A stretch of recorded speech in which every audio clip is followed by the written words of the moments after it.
We've got the TJ pulled into the garage today because we're doing my favorite first mod, and that's the audio system. You really get spoiled with late model cars and their Apple CarPlay, Bluetooth, and charge ports, USB-A, USB-C, all those good things, which this one does not have.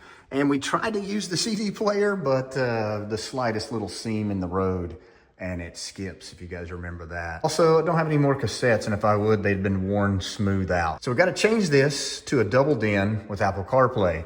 And as always, I like to run those kickers. These are gonna be 4x6s. You just remove these two screws and that panel comes out pretty straightforward. And then the speakers up here in this bar just literally just unscrew. These actually, I think, are JBLs. We'll see that later. But still, I love my Kicker KSC460s. The folks at Eonon reached out to us saying, hey, the next time you do a build, we'd like to send you something to try. So we're making this video in trade for this head unit. It's their model UX7, and it is a 7-inch touchscreen, does Apple CarPlay, it also does Android Auto. You know I'm a sucker for good packaging. Let's get to this first.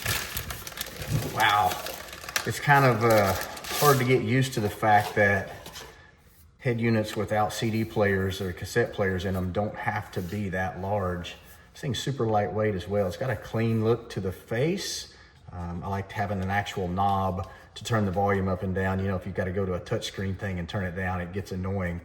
It does have, of course, this power and home button, USB-C, USB-A, and an auxiliary 3.5mm cord jack, which I guess all the kids just call it an aux cord.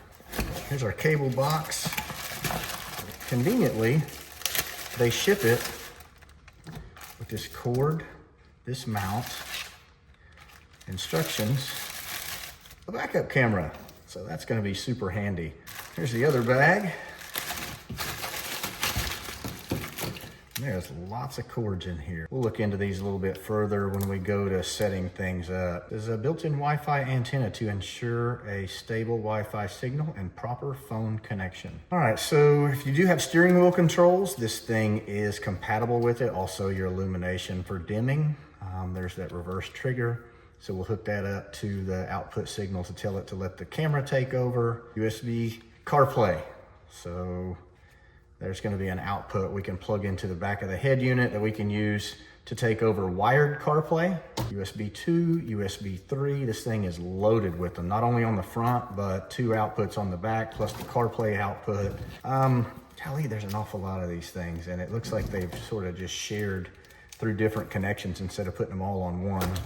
Replacement fuse, 15 amp, so not too strong, which is probably a good idea. It is just a head unit, and we're gonna try to not run an amplifier for now to our 4 Jeep speakers. We will run a powered subwoofer. So here's that microphone. So if you're using it for hands-free calling, you can do so with it.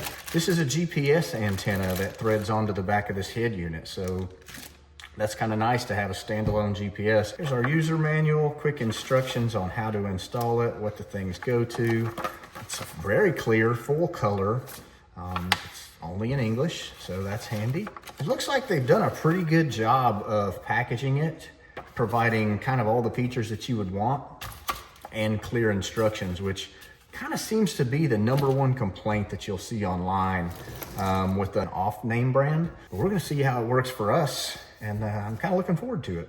Once you remove that top plate out of the dash with a door panel tool, you're gonna need a couple of 8mm head screws removed from the top, one behind the ashtray, 10mm headed screws that hold the factory radio in, and then the Phillips head screws that hold the heat and air controls. You'll also need some kind of a saw tool to cut this partition out between the radio and the air conditioner controls. All right, let's see how confusing I can make this wiring. The head unit is gonna ship with this connector having all the wires pinned into this one. You're just gonna get yourself like a little, I don't know, like a dental pick or something like that and stick in here and remove these. You'll take a good look at it. You'll be able to see the clips in there to pull these out of this harness, because I don't have a harness that fits this on this side, on the male side, so we're skipping that. These little guys right here come with the kit. I'll put this on screen.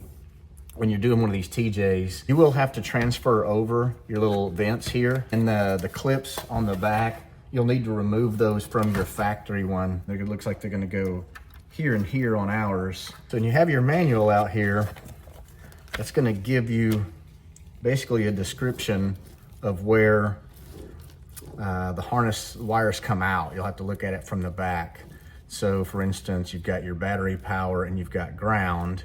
So because they don't have them identified, like written on them. One thing I'll point out, it did not come with this white wire in the middle for a ground on this one specifically. So what you can do, I pulled mine out of another one that I had to run a white wire. But like for instance, this solid blue wire that's on the speaker side harness, you can just pull that out and run it in the middle there to create a ground, because from my TJ, this middle one on this harness is ground. Hope that was super confusing. You've got your all-time power. This is the switched power with your ignition. This is the illumination feature. So from your Jeep, this is gonna tell the head unit when to dim with your headlights, or when you turn on your headlights, and then you can adjust it with like your brightness knob for your dash. This is that ground that I added to this harness. So that's gonna be basically, these three is all you need to plug in and at least test your head unit and make sure it powers up before you get too far. So this is mostly speakers, but these two are speakers also. And what's weird is how Jeep mated all of them up. So you're gonna need to like probably plug in their unit, get some sound going to it, and then pick a couple of outputs. Like for instance, just white and white with a black stripe. Your instructions will tell you which speaker output that is. But it was really wild because, for instance, this white wire and this white wire are your left front speaker in your Jeep.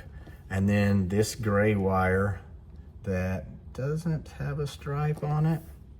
And then this gray wire with also no stripe on it. That is your right front speaker. This one is what I called number 1, and this is what I called number 5. Those are the right rear speaker. And then the left rear speaker is number 2 in this harness, and number 6. They don't always have the right specific stripes marked on there for positive and negative. I don't want to use power and ground because it's a speaker, but and it doesn't make that much difference in my opinion. I typically like to use like a crimp and seal connector whenever I wire stuff in boats and off-road stuff for sure. Automotive interiors, not quite as important. This Jeep, it would be a good idea to use the solder or the crimp and seal connectors. However, as loose as these fit with the pins into the factory connectors under the dash, there's so much opportunity for dirt and dust to get in here. I'm not a huge fan of how these contact each other. But if we decide we don't want to keep the Jeep and we want to switch it back to a factory head unit, which I can't imagine that becoming true, I can just unplug these and then plug the harnesses right into the factory head unit again if the new buyer chooses that.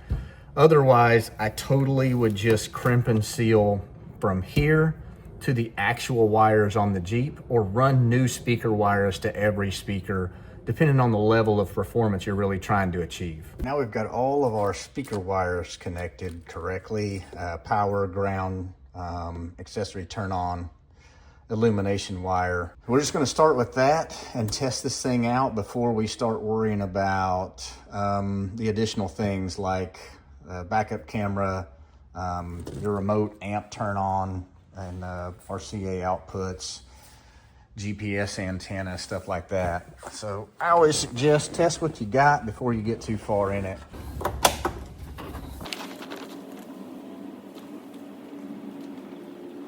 Okay.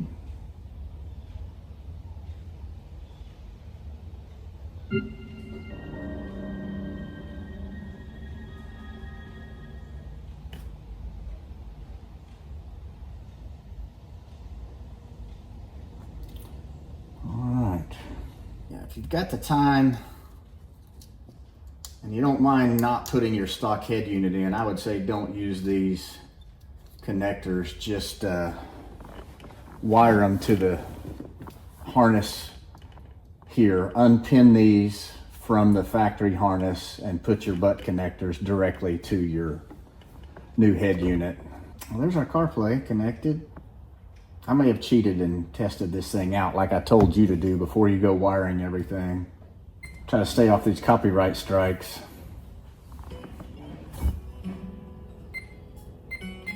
I can't hardly see. Ugh, I gotta get rid of those beeps. Home button. Settings. Device. Sound. Oh yeah, we need this default volume way up here. Beep off. This stuff drives me crazy. It works. Now to run all the other accessory things like the camera. So we're only going to use a couple of the accessory features for this head unit. One of them being the amp turn on lead. So I tied a wire to that. Also, this is a subwoofer output because we do intend on doing a powered subwoofer. Also, I did install or just thread in that GPS sensor because I'm hoping that this thing will actually read your speed, because when we do a tire change, speedometer is going to be off, and this would be a nice way to not worry about that immediately. So the backup camera, pretty straightforward. This is the one that comes with it. You've got a backup camera input right here, and then that's the cord that goes to the camera, and then it's got this little red wire here. That's going to connect to the wire on the back that says reverse trigger. Okay, on the other end of that cord is the one that goes to the camera, power, and then the RCA cable. Then there's a power and ground output on this end. This needs to be a switched power. So you ground it, and then if you could run it to your backup lights, that would probably be ideal. So basically, whenever it receives a power signal, it's going to have that camera take over on this end. It basically sends power to this and then tells the head unit to switch to its view from this RCA cable. So that is pretty straightforward, simple. Again, the power and ground that's on the camera end of the cable, it needs to be the switched power for reverse. Our wires ran and dropped that backup camera wiring through the tail light, tapped into the backup power supply for that bulb, and mounted that camera right there, which it'll show the bumper and everything behind you, so we're set. When it comes time to finish up this trimming out, it can get a little difficult. It looks like they want you to run the screws through the back side of these and thread them into these little stands, but I'm not really sure I want to deal with all that with everything still connected. So they send you these little spacers in the bezel kit, so I'm going to just cut the ends off like so, and then put them in behind there, because this HVAC controller sits too far in behind the face of this bezel, so you need to bring it out a little. So I think I'm just going to space it out like that, and then if I have to, I'll just cut these off so they don't make contact with the hardware here holding this in. It's not perfect, but it looks a lot better. Kind of gives me an idea of how far out this radio needs to stick too.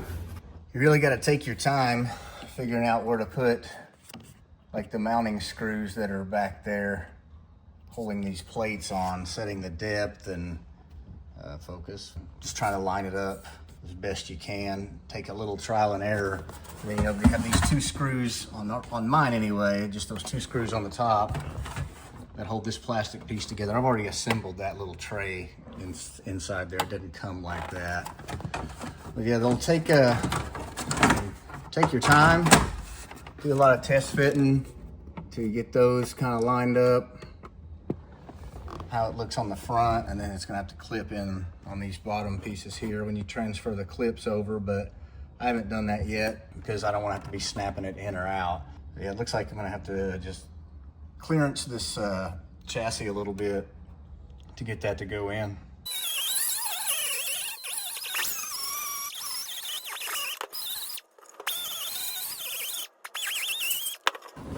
Let's see how we look.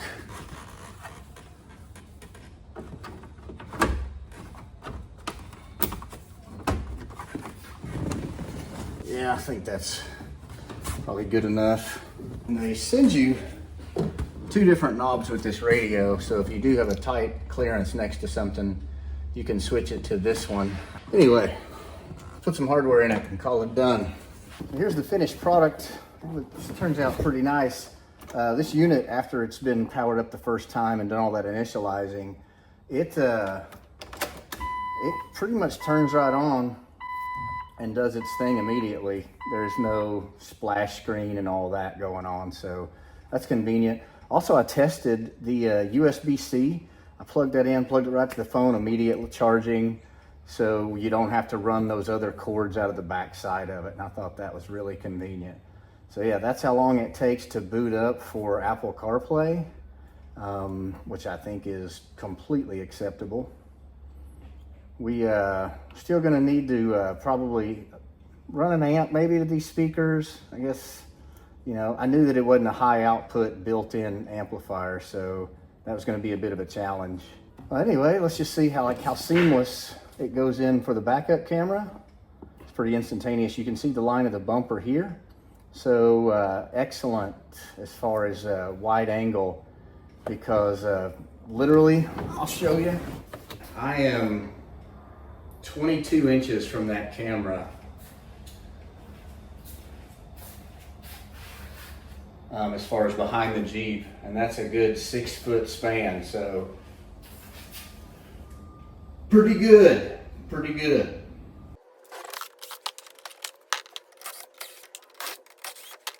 Little handy piece that comes from Crutchfield if you buy your speakers from them.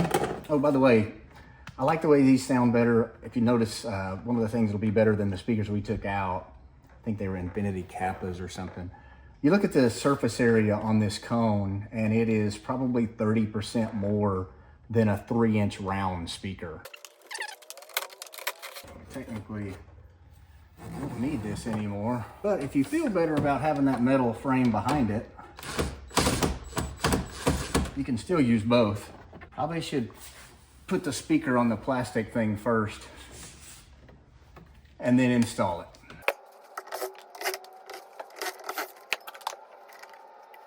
These are junk, even if they come from Oxford.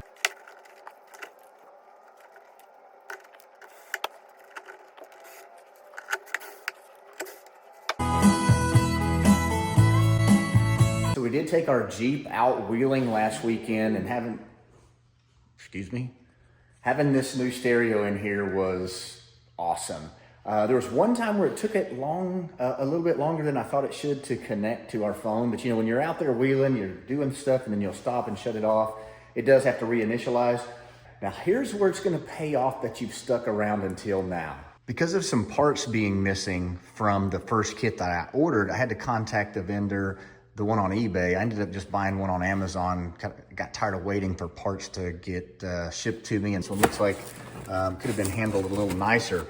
I'm gonna give away one of these TJ kits, the dash panels, probably 2 dash panels actually, and all the pieces that go with it, to one of you guys. You need to be subscribed here, and you need to follow me on Instagram. It's the same name on Instagram. And then send me a message on Instagram, just basically stating something along the lines of, you want this TJ install kit. Now, it's not the radio, it's just the bezel. Although the radios are pretty inexpensive, and if you guys do want to get online, I'll have the link in the description. And I think it's to Amazon. I don't know, I'm not gonna get paid for you guys buying these radios or anything. So do what you will, buy it wherever you can find it. Pretty excited to continue this video series. I appreciate you guys watching this far. This is a little sneak peek of what's coming. Parts are gonna start showing up in the next few days. I do have some stacked up and ready to go, because this thing's gonna turn into not like a max effort off-road build, but like a very weekend warrior type of build with just a small lip, wheels, tires. Again, but the stereo stuff is always my favorite thing to do. I think it's because that immediate payoff. You don't have to take it out and use it anywhere else to get that benefit. I'm rambling. Thanks for watching. We'll see you in the next one. And hey, have a great Thanksgiving.